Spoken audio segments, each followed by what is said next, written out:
Universidad Central, adscrita al Sistema Único de Admisión de Cruz, presenta Actualidad Central, discusión abierta con Pablo Millas.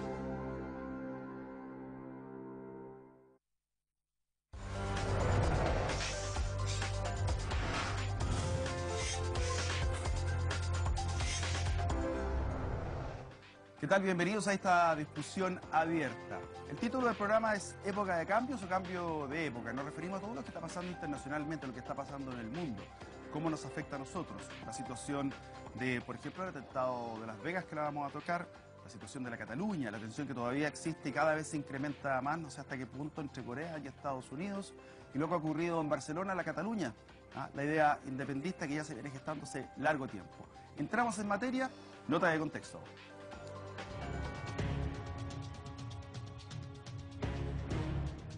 El resurgimiento y la exacerbación de los nacionalismos, episodios de violencia y un persistente clima beligerante han marcado el acontecer mundial de los últimos días. Las voces independentistas llegaron desde Cataluña, en el noreste de España, región que convocó a un referéndum en el que el 90% de los catalanes se inclinó por la autonomía y la separación definitiva del país hispánico. El gobierno español desconoció la legalidad de los comicios, declarándolo inconstitucional y reprimiendo intensamente a los votantes. La nota sangrienta la puso Estados Unidos tras conocerse que en Las Vegas un hombre disparó deliberadamente desde un hotel contra los asistentes a un festival de música, dejando casi 60 muertos y 500 heridos en lo que ha sido calificado como el peor tiroteo masivo en la historia reciente de ese país del norte. Telón de fondo, Kim Jong-un y Donald Trump con su permanente guerra de declaraciones y amenazas por la ostentación de un mayor poderío nuclear y que cada día parece dar un paso más del dicho al hecho. ¿Enfrenta el mundo su hora más compleja? ¿Fracasó la globalización haciendo reflotar viejas aspiraciones nacionalistas? ¿Es esta una sociedad particularmente violenta? ¿Estamos asistiendo a una época de cambios o a un cambio de época? Estas y otras preguntas comienzan a encontrar respuestas en una nueva edición de Actualidad Central. Nueva edición que por supuesto lleva panelistas, lleva invitados para analizar, comprender, aprender, ver cómo nos afecta a nuestro país. Estos son nuestros invitados. Loreto Correa, profesora titular de la Academia Nacional de Estudios Políticos y Estratégicos de Chile, ANEPE. Guillermo Holzman, magíster en Ciencia Política, académico, destacado analista internacional. Samuel Fernández, abogado, exdiplomático, académico de la Facultad de Derecho de la Universidad Central.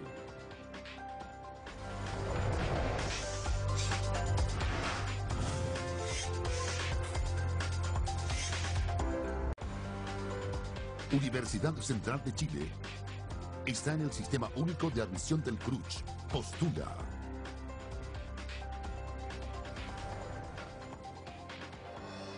Bueno, ya estamos de vuelta, comenzamos con la situación de la Cataluña, que hay mucho que comprender. ¿Ya? ¿Y cuál es el contexto histórico, Samuel? Quiero partir contigo, en el cual se da esto de independentismo, de dónde viene, porque hay mucha gente que dice, bueno, no era un solo país, en su época eran reinos, en fin. Lo que pasa es que han habido varias posibilidades a lo largo de la historia, y eso ha sido relativamente obtenido por Cataluña. No siempre, pero en general sí ha habido momentos históricos bastante precisos. Por ejemplo, ha habido momentos en que fue independiente, pero no necesariamente reconocido, o bien se confrontó con la unión de los reinos españoles, que además hicieron tratos con ellos y crearon un ambiente de una cierta autonomía para incluso un reino de Cataluña, pero con un antecedente importante. En el año 1714, la pelea definitiva fue entre los Habsburgo, que querían continuar gobernando España, o apropiarse del gobierno de la monarquía, y los Borbones que habían llegado. Y ahí viene la pelea fundamental, tomando en cuenta un detalle. En este momento el rey de España es un Borbón, por lo tanto tenemos una predisposición bastante contraria desde los catalanes hacia esa monarquía. Eso desde el punto de vista histórico, y además en los últimos tiempos, que es lo que más ha pesado, son detalles en la autonomía. Autonomía que ha sido avanzada y Expliquemos lo que es la retrocedida. autonomía, porque tienen parlamento propio, Así es. Presidente, bandera propia, presidente, himno, todo. sistema impositivo Sí. propio también. Así es. Entonces, ¿es país o no es país? Se parece más a los de Estados Unidos, para hacerlo bien didáctico. Es autónomo, pero no es país, porque todavía falta el reconocimiento no solo interno de la propia Constitución, que fue más votada por los catalanes a favor de la Constitución española que la propia Constitución española en el resto de España. ¿En qué Esto es un época fue detalle importante, reciente, 1978. Loreto, esta idea independentista, me lo decías ahí fuera de cámara, se fue fraguando. Sí. O sea, de alguna manera manipulando, a lo mejor incentivando ciertos chovirismos o decirte todo el rato, mira, si estuviéramos separados estarías mejor, aportamos mucha plata. ¿Por qué tú dices fraguando? Lo que pasa es que desde un punto de vista histórico, siempre en Cataluña ha habido partidos y posiciones autonomistas, por un lado federalistas y separatistas. Las autonomistas tienen que ver con un manejo moderado de las decisiones para el buen gobierno regional. Las federalistas más bien con un aumento de las competencias de las tomas de decisiones, las cuales están definidas de acuerdo a la Constitución del 78. Y las separatistas, que son las más complicadas, creo yo, tienen que ver con la creación de Convergencia y Unión, que fue el partido de Jordi Pujol, y que le dejó servido la idea de separarse de España al partido PDeCAT, que es hoy día el que está conduciendo el proceso de separatismo independentista de Carles Puigdemont. Ahora, dime una cosa, ¿por qué se quieren separar? ¿Y de qué manera podrían llegar a conseguirlo? Porque también pueden quedar fuera de la Unión Europea, si es que no los reconoce, Brexit y todo eso. Y aquí estamos viendo, y también te aprovecho de preguntar, ¿cuál es el rol? Porque él tiene un rol representativo, el jefe del Estado. Se ha ganado el respeto. Y con su conducta irresponsable, estamos viendo. Incluso pueden poner en riesgo la estabilidad económica y social de Cataluña y de toda España. Esa frase, de alguna manera, sentó posición, la posición del rey. Así es. ¿Por qué se quieren separar y cuál es el rol de él? A ver, Cataluña quiere separarse porque no está, los grupos como separatistas, que mencionaba Loreto, no están de acuerdo con la pertenencia y el tipo de relación que tienen con el gobierno central español.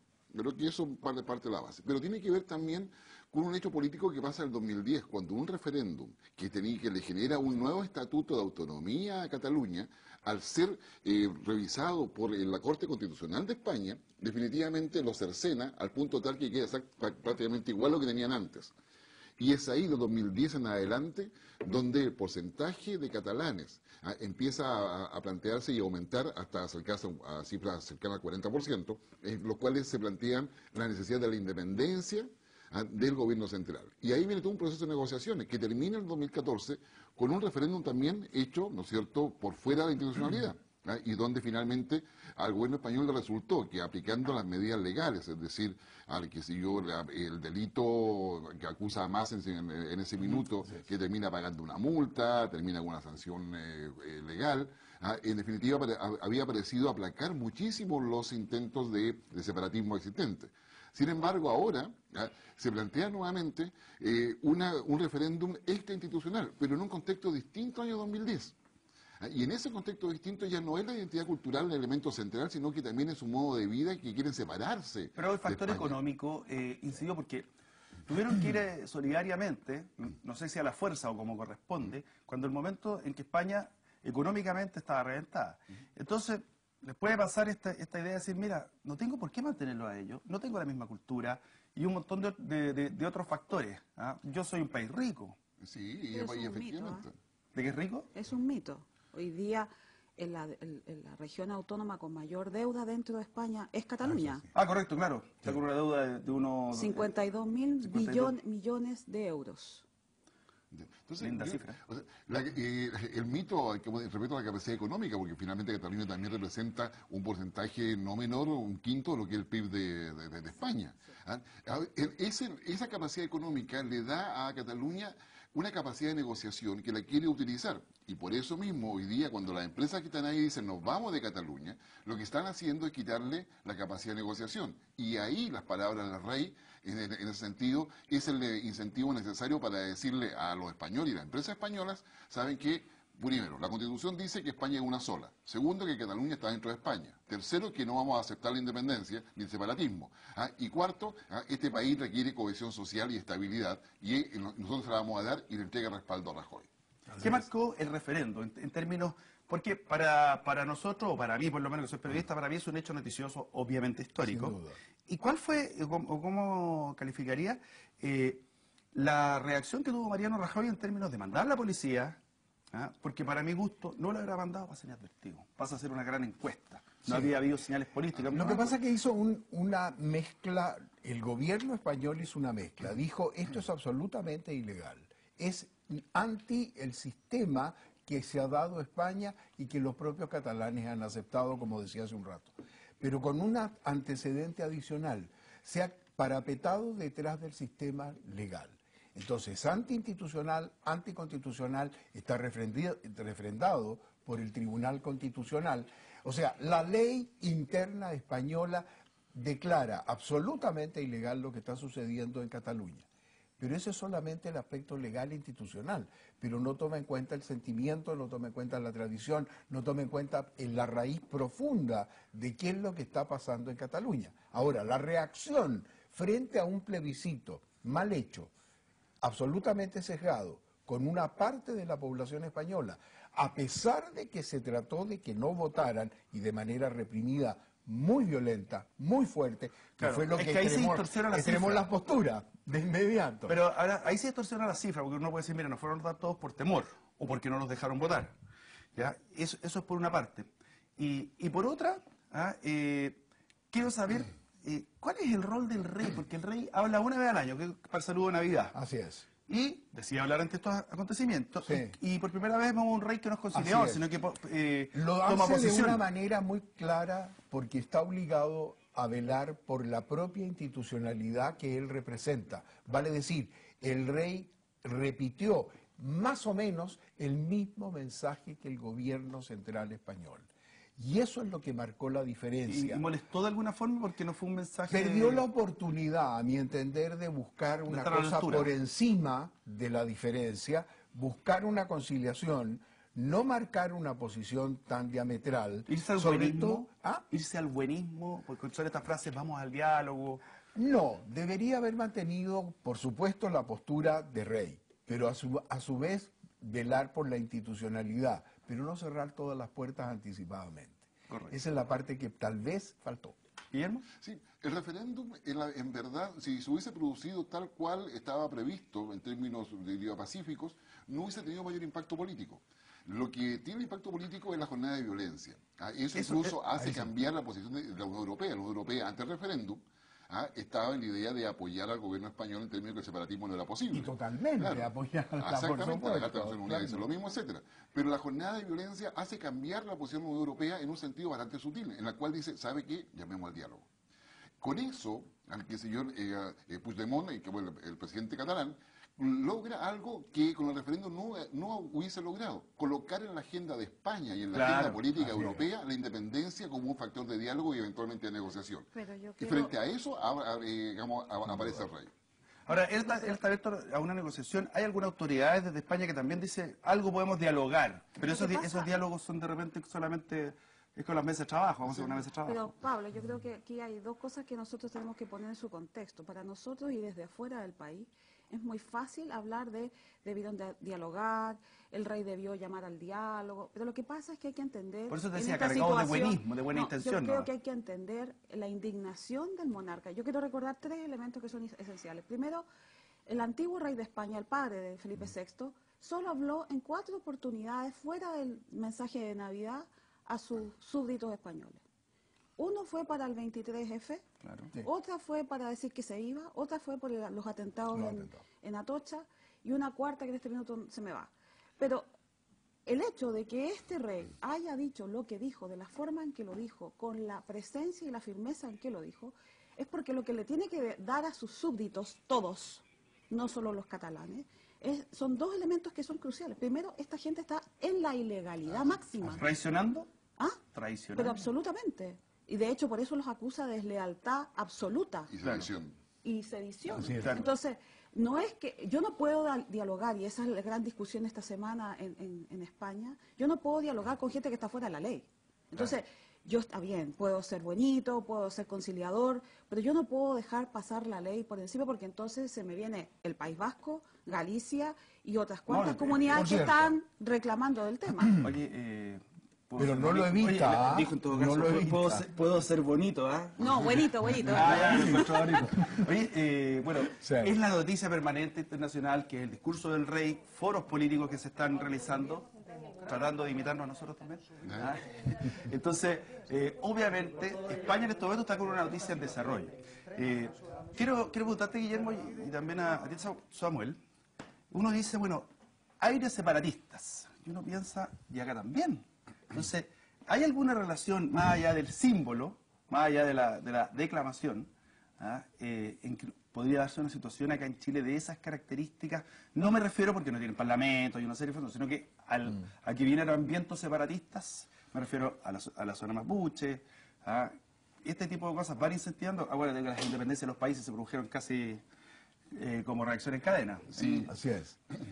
Años nonos. Yo diría, Cataluña es completamente distinta a la realidad que tenemos acá en Chile, de partido. Por lo tanto, la categoría de análisis no se podría comparar. Sin embargo, lo que sí tenemos una cierta consistencia en el tipo de proceso. En primer lugar, el tema separatista corresponde a unas minorías dentro de la comunidad. Lo segundo es que hay minorías intensas que logran colocar el tema en agenda y logran movilizar voluntades. Claro. Y para que eso siga el camino, tiene que haber una posibilidad de discusión dentro de la institucionalidad, donde la institucionalidad niega la posibilidad o la declara ilegal, desde el punto de vista jurídico, desde el punto de vista constitucional. Y es ahí donde aparece esta minoría intensa convocando a un referendo extrainstitucional que no es vinculante, pero con Una gran encuesta. Exactamente, y eso se intenta mostrar como una voluntad política. Lo que deja demostrado también Cataluña como otro elemento del proceso político es que si el gobierno de turno no tiene la capacidad de anticiparse y generar el diálogo necesario para poder evitar que este referéndum siga su marcha, en definitiva puede pasar lo que pasa en Cataluña, que se transforme en un hecho político que hoy día está en la agenda y que tienen que desbaratarlo y ver cómo desarman todo esto. Sí, hay una cosa que me gustaría agregar ahí a lo que suma Guillermo, que es el hecho de la manipulación histórica. Yo creo que aquí ha habido además, en el caso catalán, y eso es una señal de alerta también en Chile, creo, y también en Bolivia, por cierto, porque efectivamente hay una distorsión de la historia. Fíjense ustedes que dentro de las competencias que tienen las comunidades autónomas en España, la elaboración de los planes de estudio de ciencias sociales y de historia particularmente, en este caso le corresponde a Cataluña.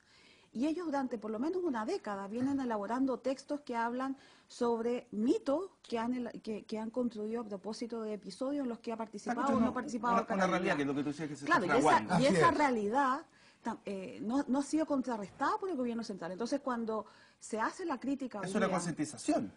Sí, claro, pero concientización además que tiene un detalle adicional. En los momentos anteriores a la actual autoridad, hay dos previos que están en Cataluña y que fueron absolutamente rechazados por corrupción. Sí. Puyol. Y luego viene Artur Mas. Mas es también combativo, pero no al extremo de Puigdemont. Este es el extremo del sector separatista. Pero con un antecedente que podríamos agregar. ¿Qué tipo de validez interna tiene? Ya vimos que no. Pero ¿qué tipo de validez internacional puede llegar a tener? Porque aquí caben dos principios. El principio de la autodeterminación de los pueblos, pero que también debe conjugarse con el principio de la integridad territorial de los estados. Correcto. Por lo tanto, uno no puede tocar uno sin tocar el otro. De esta suerte, esa es la mayor dificultad que está enfrentando cualquiera sea el resultado que determine Cataluña. No lo van a reconocer internacionalmente, ni la Unión Europea, que ya lo ha advertido, los países no van a reconocerlo, salvo alguna excepción loca por allí, y tampoco Naciones Unidas. De manera que esto no tiene un destino real. a menos que las fuerzas digan otra cosa. Antes de irnos, mira, aquí se están obviamente realizando foros con diferentes representantes políticos. Para el próximo bloque quiero hablar un poquito del tema económico y de ahí entramos el tema de Trump y Norcorea. Es un tema de miedo, literalmente. Así es que quédense con nosotros, ya estamos de vuelta, aquí estamos aprendiendo, conversando y por supuesto debatiendo. Que los gobernantes se sitúen al margen de la ley es todo menos democrático. Que se vulnere la Constitución es todo menos democrático.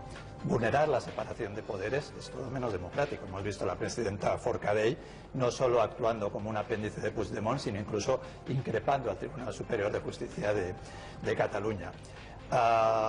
Que se vulneren los derechos de la minoría parlamentaria es todo menos democrático. Universidad Central de Chile está en el Sistema Único de Admisión del CRUCH. Postula.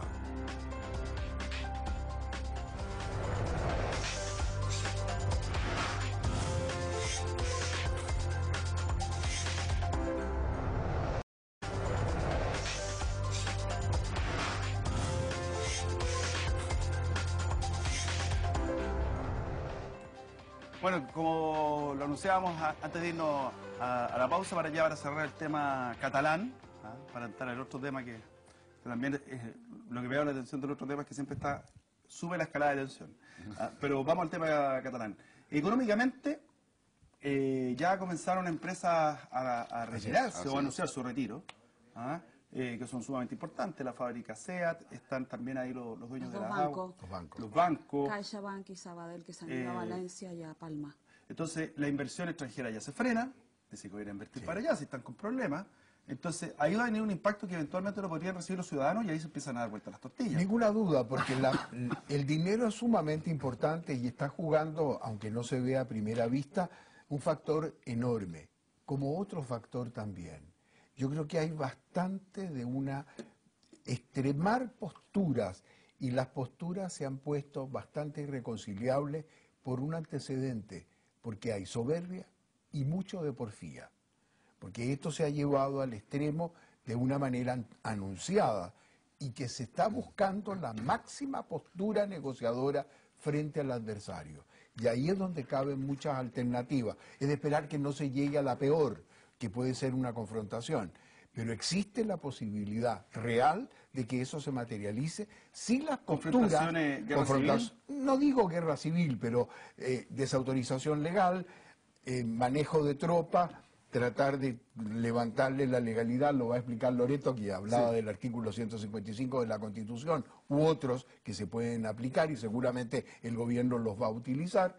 De suerte que aquí tenemos un extremo de posturas que si no se tiene la prudencia de ver lo que hay detrás, lo que hay en el verdadero sentimiento de parte y parte, se puede extremar y llegar a una confrontación. 155, 156, no es un carrier, 155 y 156.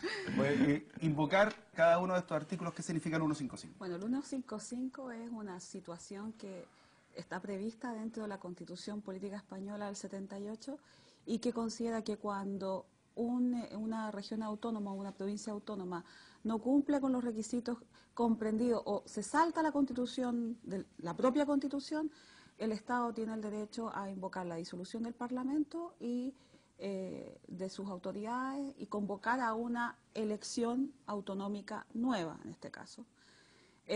No se ha aplicado nunca. Eso ¿Ahí le quita la autonomía?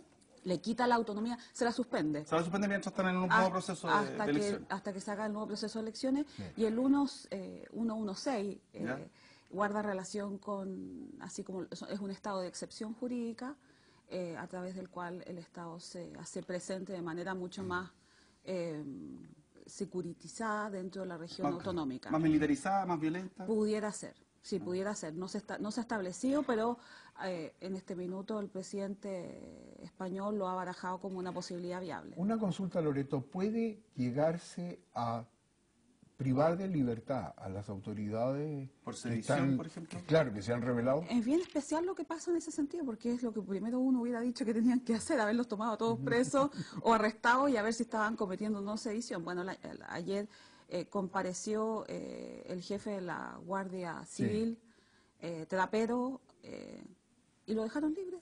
Lo llamaron, le pidieron explicación y lo devolvieron para su casa.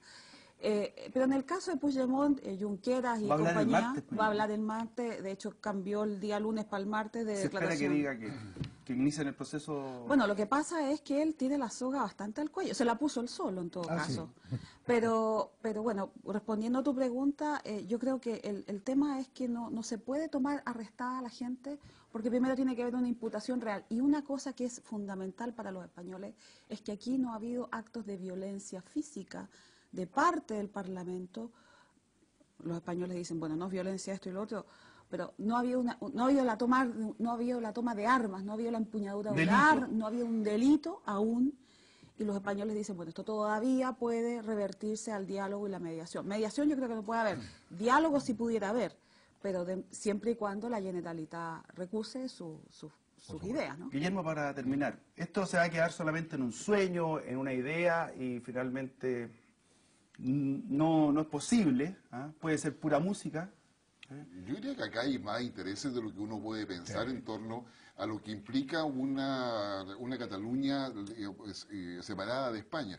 Yo creo que el tema ya está en la agenda, y ese tema en la agenda, ¿cómo se va a administrar? Lo más probable es que el martes, una vez que Puigdemont vea que no tiene los apoyos internacionales que estaba pidiendo, en definitiva, finalmente, digamos, se abra a una suerte de diálogo sin resultado conocido. O si no, va a pasar lo que dice Loreto, la aplicación constitucional completa. Pero estamos hablando acá de otra cosa también. Estamos hablando de un intento serio de poder dividir España. Dividir España en la forma en que se está planteando también significa un riesgo evidente para la división de Europa. La división de Europa sirve en los intereses tanto chinos como rusos. En la medida en que, Europa no logró firmar un acuerdo con Estados Unidos. En consecuencia, acá tenemos, yo diría, mucho más implicancia, y hace que la diferencia entre diálogo y negociación sea importante. El diálogo solamente conversamos, negociación hay algo que vamos a transar. Y ahí yo diría que el paso del diálogo a la negociación es lo que España no quiere y la Unión Europea tampoco. Pero tampoco es un diálogo de no, la Unión Europea no quiere sumar un puntito más, ya tiene Brexit y se le levantan desde en España mismo las provincias vascas, o bien en la Liga del Norte en Italia, o están los bretones, y suma y sigue, porque hay muchísimos nacionalismos que están incubándose y que están atentando de alguna manera contra el proyecto principal, como decía Guillermo, que es la Unión Europea. Está golpeando la Unión Europea. Y Alemania con su ultraderecha, el nacionalismo, ¿de qué manera también, se ha convertido? Austria vamos a tener elecciones, en una de esas ganan los que se quieren ir de la Unión. ¿Y por qué se quieren ir de la Unión? ¿Por qué se quieren pelear si parece que les ha ido bien? No, lo que pasa es que no les ha ido nada tan bien. Por eso digo parece. Uno dice, oye, qué bonito llegar a nosotros. No, lo que pasa es que quizá es bueno explicar que el auge de los nacionalismos dentro de Europa, tanto en Hungría, en Polonia, en Austria, en Alemania, en Gran Bretaña, en Francia, particularmente con Marine Le Pen en Escocia, obedece a dos cosas que están en la mesa de discusión hoy día, que es el gasto excesivo que ha tenido Europa para nivelar a la Europa del Sur. Entonces, una de las discusiones que tienen hoy día en el Parlamento Europeo es ¿por qué nosotros, alemanes, austriacos, que tenemos mayor PIB dentro de Europa, tenemos que estar subvencionando a estas repúblicas del sur o a estas monarquías del sur que en realidad han sido irresponsables con su manejo fiscal? Ese es un primer punto. Y el segundo punto, que es particularmente importante en Alemania y en Austria, tiene relación con el tema migratorio y con el excesivo gasto que le representa a estos países aceptar 1 millón de migrantes como el que tiene hoy día Alemania particularmente. A Angela Merkel le pasó la cuenta su política migratoria. Cierto. Y hay un tema, es repetido en todos los países, o sea, yo no quiero financiar a las visitas, que no los invité, Estados Unidos, Donald Trump, se le pasó plata incluso a Turquía para que recibiera migrantes para no tener que soportar los otros, o sea, le arrendaron el departamento para que no se viniera a la casa. A ver, pero con el nacionalismo además tenemos no solamente una ampliación de lo que es el sentimiento de identidad cultural o nacional que lo caracteriza, sino que también una ampliación respecto a cómo, y yo creo que vamos a la línea que estamos conversando, cómo me afecta el modo de vida. Y esa afectación del modo de vida le está sumando al nacionalista otros apoyos más transversales que antes no tenía, manteniendo ese núcleo duro que es la identidad cultural, pero lo que está en juego acá es el modo de vida. Y lo otro... Y el día a día, o sea, de repente dice, no te están atendiendo bien en la salud, porque Claro. hemos tenido que financiar de acá. No, yo tengo 2 hijos y los musulmanes tienen 7. Claro. Claro. A ver. Y además la plata que yo aporto no me la dan, sino que se va para otros. Y lo otro, Esto está en juego permanentemente. Y lo otro ¿no? es que estos movimientos nacionalistas, que son minoría dentro de cada país, en definitiva también están recibiendo una suerte de apoyo financiero y hay una estrategia comunicacional para que esos temas queden, no solamente por las redes sociales, sino que sean recogidos por la agenda política de los países. Es decir, ningún país puede, digamos, ningún gobernante hoy día puede desconocer los refugiados o la inmigración forzosa. Ningún país puede desconocer el hecho que la calidad de vida o calidad de empleo, digamos, ha disminuido, no obstante el buen crecimiento de la productividad que tienen estos países. Y los elementos de separación social o de división social están muy presentes y eso ha sido una cosa de ocupación del Parlamento Europeo. Y de varios otros países que visualizan ahí que Europa no se está uniendo, sino que está tratando de no separarse. Y Afectó finalmente el estado de bienestar. Lo quiero llevar a otro tema. A ver. ¿Cambio de época o época de cambios? O esto, que a lo mejor para nosotros, decimos, mira, época de cambios. No, mira, fíjate en tal año, por eso le pregunto que también todos decíamos lo mismo. Yo creo que hay un cambio de actitud. Y es un cambio de un mayor individualismo por sobre los grandes ideales y los grandes amores a la patria, a la unidad y una serie de principios que están perfectamente válidos, pero que hoy en día se confrontan con un individualismo muy exacerbado, tal vez por múltiples orígenes, pero que se manifiesta en un fenómeno muy curioso. Hay que leer los Twitter, y ahí tenemos el individualismo marcado hasta la exageración. Entonces, y la irracionalidad también. Y la irracionalidad, y también una cierta beligerancia. Vale decir, todos los fenómenos que estamos analizando puede que tengan un punto de ruptura, en un punto en que venga un detonante. El detonante en Cataluña puede ser la declaración unilateral de independencia, y eso desata todo. En otros lugares dice yo estoy en contra porque llegaron más inmigrantes. El otro dice porque no me dieron tal plata. El servicio no me funcionó. Y sin embargo yo aporté mis impuestos. Exijo ahora ese servicio. En un país, en países donde el aportar el impuesto tiene un payback, tiene una retribución. Cierto, claro, porque permanente. Y una buena retribución, no sé si hoy día, pero por ejemplo, el caso de Francia, muy buena salud, entonces dice, oye, ahora ya en vez de escáner me está sacando radiografía nomás. Pero yo creo que hay otro elemento más que aportar a lo que dice Samuel, que es el hecho de que hoy día hay una comprensión de una sociedad excesivamente garantista. Hay una idea de que el Estado tiene que ser garante absolutamente de todo y que yo como ciudadano tengo pocas obligaciones con el Estado. Hay en ese sentido hay un exacerbamiento del individualismo, pero además hay una irresponsabilidad del ciudadano europeo respecto de su contribución a la realidad mundo que ha contribuido a crear, por decirlo así. Sí. Porque realmente muchos de los problemas que hoy día pasan de la propia realidad que han creado. Exactamente. Por ejemplo, los alemanes que se quejan horriblemente de la migración, pero ellos son uno de los grandes productores de armamento que van a los países de los cuales salen los migrantes. Entonces, medio que estamos como en una contradicción vital. Se parece a las empresas que para contratarla tú usas el teléfono, y después cuando quieres salirte tenés que llevar certificados de simpatía. Claro. Y justificarlo. Si eres cliente, bienvenido, pero cuando te quieres ir, aquí se produce el fenómeno inverso, te pongo las trabas. Pausa, ya estamos de vuelta, seguimos hablando, ahora sí entramos en Trump y Corea. Vamos a hablar de farándula internacional, Trump y Corea, porque tenemos que hablar de dos personajes, hasta físicamente. Sí. ¿Cuál peinado gana? Trump. ¿En lo ridículo, en lo feo? No, digo, yo lo comparo. El de Trump porque es más falso. Es absolutamente falso. Parte del tema, vamos a ver si traemos un estilista al próximo bloque. La Universidad Central te invita a su ensayo PSU 2017. El sábado 14 de octubre, desde las 8:45 y hasta las 16 horas, tendrás la oportunidad de medir tus conocimientos y habilidades en las pruebas de matemáticas y lenguaje y comunicación. Inscríbete en www.ucentral.cl. Organiza Universidad Central de Chile y Universia.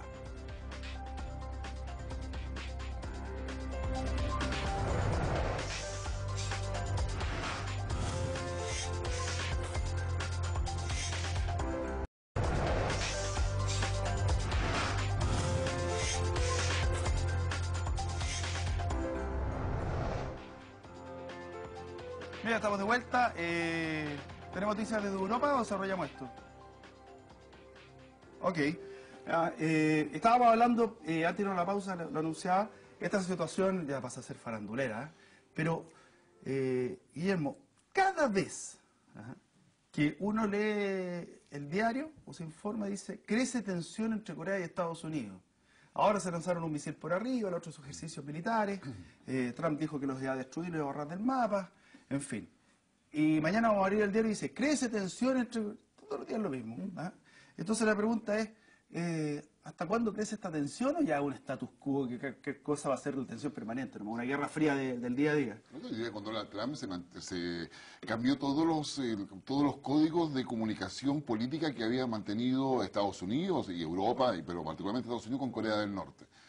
Y el cambio de códigos genera incertidumbre porque viendo la personalidad de Trump y viendo la personalidad que tiene Kim Jong-un, uno no sabe si acaso puede apretar el botón. Por mucho que uno explique de que hay toda una burocracia alrededor que no es tan simple como levantarse y apretar un botón, en ninguno de los dos casos, es más directo en Corea del Norte sin lugar a dudas, pero no es tan simple. La pregunta es, cuando sucede este tipo de cosas, el problema está en que si hay algún accidente en algún misil que envíe Corea del Norte y caiga o impacte en algún blanco, cualquiera que este sea, o Estados Unidos decide un ataque preventivo porque tiene antecedentes de que Corea del Norte va a hacer algún lanzamiento. En definitiva, lo que va a ir pasando es que la gente va a empezar a tener temor, porque basta un incidente con armamento convencional para pensar que la distancia para que llegue a una situación nuclear se acorta demasiado. Y eso significa un éxodo de asiáticos, cualquiera sea el país que estén viviendo. Y ese éxodo de asiáticos va a implicar decisiones complejas para Europa, por ejemplo, cerrar sus fronteras y ver dónde ellos se van a ir a buscar refugio. Y ahí te queda África y América Latina en términos concretos, y algunos países de África, no todos. Entonces yo diría que ahí hay un tema. Pero lo otro es que cuando está en esta situación de tensión donde todo el mundo no sabe lo que va a pasar, es bueno preguntarse qué realmente está pasando detrás de eso. Y hay que ver bien los movimientos que está haciendo Rusia desde el punto de vista, ¿no es cierto?, de energético, gasífero, y de tener acceso a petróleo. Basta señalar la visita del rey de Arabia Saudita ahora con Vladimir Putin, y los acuerdos incluso de armamento que llegaron. Hay que recordar que Corea del Norte limita con Rusia y con China. Sí.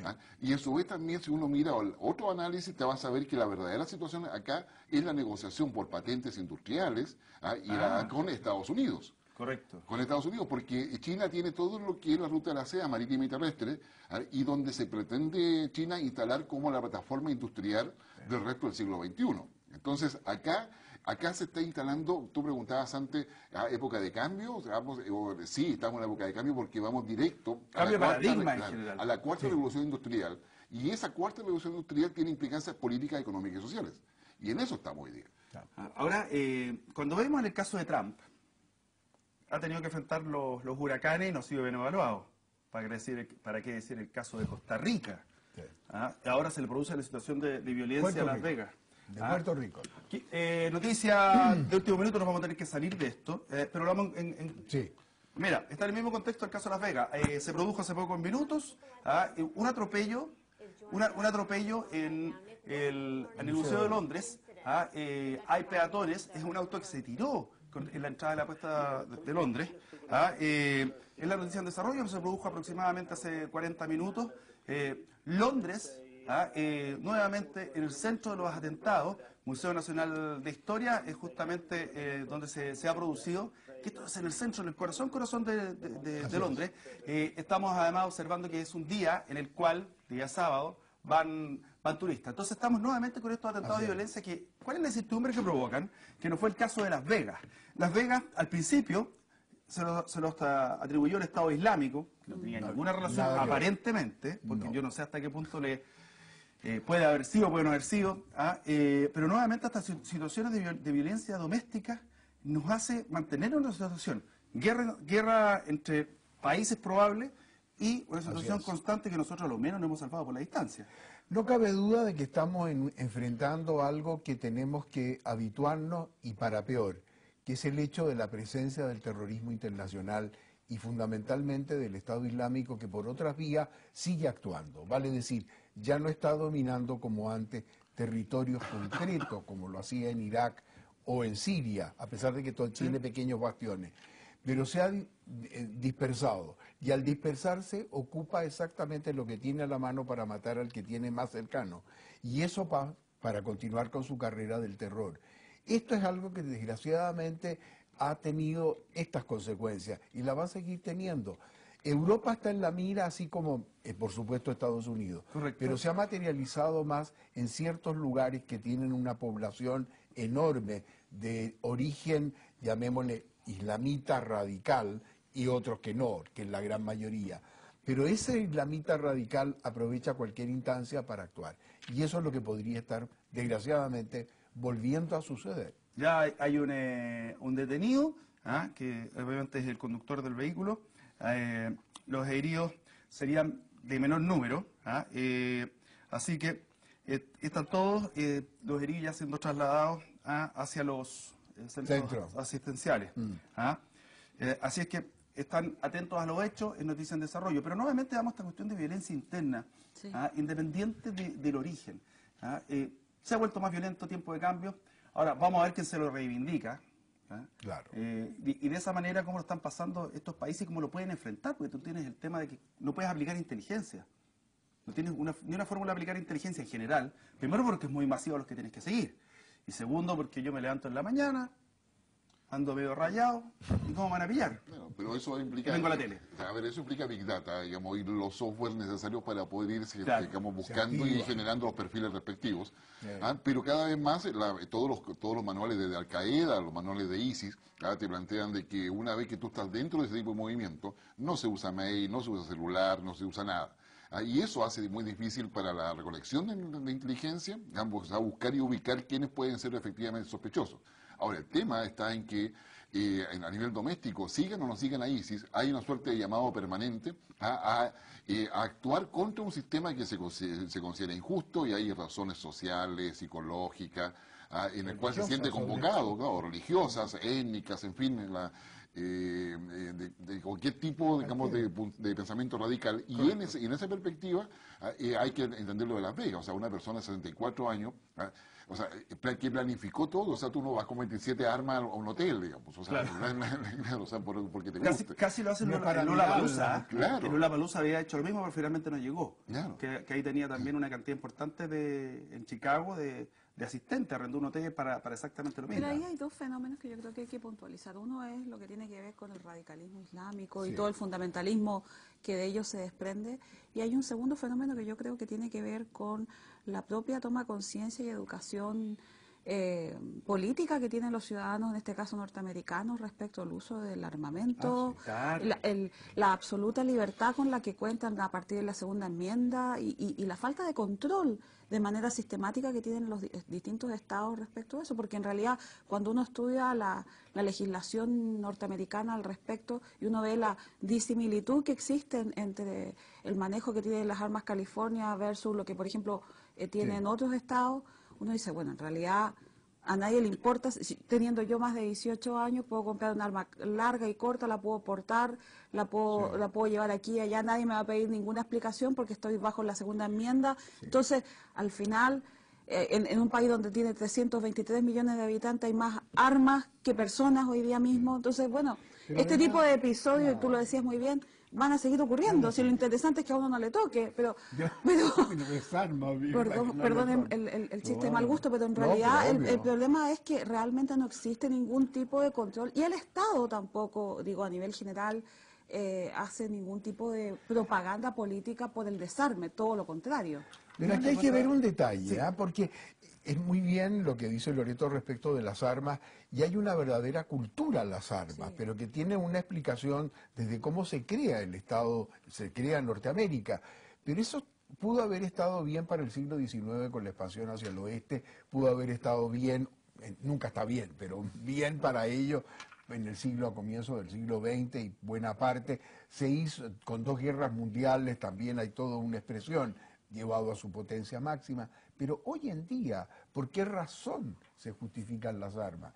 Entonces, eso que se tiene un arma, ¿es para tenerla colgada mirando? No, se practica, se usa de manera, llamémosle, deportiva.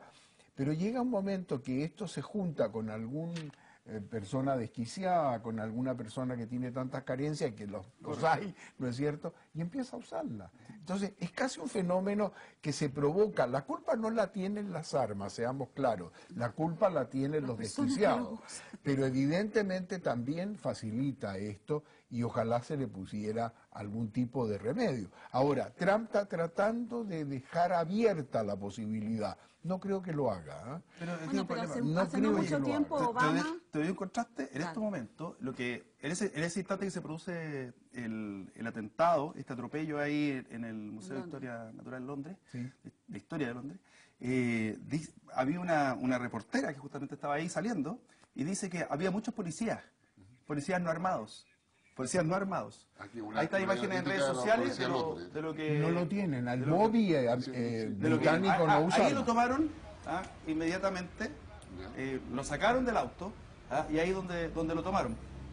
Si te fijas son policías. Entonces lo tomaron detenido posterior a esto y ahora habrá que dilucidar las motivaciones. Pero estamos en una sociedad de tiempos violentos. Y por otra parte, respecto a las armas en Estados Unidos, cuando tenemos un país que está en constantes guerras, si no está aquí, está por allá, estuvo en Corea, está en el Medio Oriente, se instala tropas que tienen la isla Guam, siempre estamos ahí con una industria militar, con un trabajo militar, un negocio más. Sí. ¿De qué manera se valida a la ciudadanía el hecho de que yo puedo usar armas y también normal que también ande usando armas Trump en su discurso? ¿Es como normal la violencia, el uso de armas se ve como en el día a día? Es normal, está dentro de la... Se normaliza. Se normaliza. Es cosa de mirar, leer cualquier tipo de novela fácil o de ver programas en la televisión o en cualquier juego de estos electrónicos. Siempre se está matando a alguien o se está disparando un arma. ¿Eso que lleva? Es parte de internar una cultura del uso de las armas. Porque además está permitido, además se crea el culto, además se facilita, entonces no falta el que la usa. Y la usa en contra de alguien. Y la violencia virtual, que sumamente habitualiza también, normaliza esto. Quiero que se dirija cada uno a una cámara. Guillermo Holtzman, tienes ahí 30 segundos para decir lo que tú quieras, aprovecha que hay libertad de expresión. No, el mundo efectivamente está en un cambio importante, donde las características del individuo respecto a cómo vive la sociedad y la exigencia que tiene respecto al Estado cada vez son más evidentes y obliga al Estado a tener necesariamente una capacidad de anticipación en torno a poder saber canalizar esas demandas. Este solo hecho genera un proceso totalmente novedoso que requiere una inteligencia política para poder no solamente manejar y entender la relación que hay entre Estados Unidos, Unión Europea, China, Rusia, Irán, y saber que todo eso efectivamente también influye en Chile y que para Chile implica y necesita una visión de más largo plazo y más estratégica para entender cómo se mueven los actores, porque en esta ajedrez mundial, quien no sepa mover los peones no va a saber qué hacer con la torre. Ahí tiene la cámara 2, toda suya, Loreto. Bueno, yo quisiera hacer mención a lo complicada que está la situación de España, más que referirme a la violencia. Me parece que es importante señalar dos cosas muy puntuales. La primera es que esta situación que hoy día estamos observando en España nos hace reflexionar sobre la responsabilidad de ser autoridad y sobre la responsabilidad que tienen los distintos gobiernos en el manejo de sus leyes. También nos hace reflexionar respecto de las consideraciones de lo que hoy día entendemos por democracia y sobre los pilares sobre los cuales los estados y sobre todo los gobiernos fundamentan su autoridad. Yo creo que una de las cuestiones que hoy día está más en tela de juicio no es si es que esto es un proceso ilegal en el caso de Cataluña o no, sino que en el fondo si es que en realidad los países van a ser responsables de sus actos y cuánto de su irresponsabilidad le compete o le va a causar a la sociedad en la que está y a la economía del país en el que está. En el caso de España, ojalá que esto no avance más. Cámara 2, toda suya, Samuel, para que nos ilustre ya con las últimas palabras. Yo creo que estamos en una época muy de confrontaciones de todo orden y de todo tipo. Y son confrontaciones que se van anunciando. Y aquí está el papel de muchos de los que educan, de universidades, de los que tienen su responsabilidad gubernamental, de ver y anticipar lo que puede ser todas estas expresiones de una confrontación. Y una confrontación que va en todo orden de cosas, desde el trato personal, del trato verbal, del trato a través de los medios sociales de comunicación, el trato a través de la electrónica, en todos los sistemas. Eso es lo que hay que prever, porque lo que más nos destaca son los estallidos, estos actos de violencia como veíamos en Londres y muchos otros, pero también está la raíz, está lo que está detrás. Y eso que está detrás es algo que se anuncia, pero hay que saberlo detectar a tiempo y saber educar y controlar. Muchas gracias por habernos acompañado. Esta ha sido la presentación de CNN Chile y Universidad Central. Le agradecemos a cada uno, a Loreto, Guillermo, a don Samuel, por haber venido en este fin de semana largo además. Así es. Así es que aquí lo estuvimos acompañando. Gracias por las redes sociales que estuvieron ahí acompañando, opinando. Ahí nos decían que Trump y Kim Jong-un estaban de acuerdo con nosotros que no eran estadistas. Es la vida. Gracias, nos encontramos el próximo fin de semana con otro tema interesante. Esta y todas las ediciones de Actualidad Central disponibles en radio.ucentral.cl.